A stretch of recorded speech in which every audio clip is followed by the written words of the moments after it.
मोसी येथे घनकचरा प्रकल्प जे आहे त्या ठिकाणी जे कचऱ्याचा ढीग होता तो सेटल्ड होता, पण ते मागच्या 3-4 दिवसापासून अतिवृष्टीमुळे त्याच्यामध्ये लँडस्लाईड झाला आणि तिथे जी बिल्डिंग होती त्याच्यावर काम करणारे लोकांची जी G+2 असं 3 मंजिली बिल्डिंग होती त्याच्या तो खाली आला आणि तो बिल्डिंग खचली गेली आणि त्यामध्ये सध्या प्राप्त माहितीचे अनुसार 15 ते 16 लोक तिथे ट्रॅप झालेले आहेत, अडकलेले आहेत आणि त्यांच्या रेस्क्यू करण्याची प्रक्रिया चालू आहे.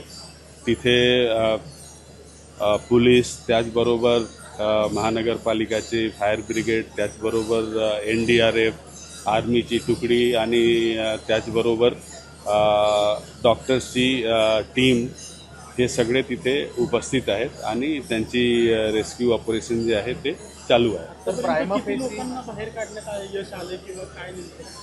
ते 3 ते 4 लोक जे की टॉप फ्लोअरवर होते ते तिथे भिंत तुटली आणि त्यामुळे ते रेस्क्यू झाले.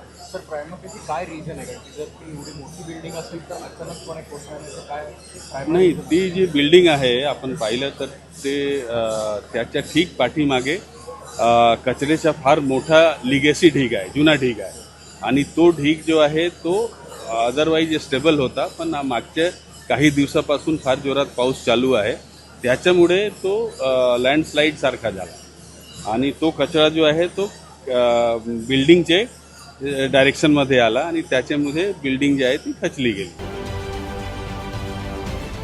महाराष्ट्रातील सर्व बातम्यांचे विश्वासार्ह व्यासपीठ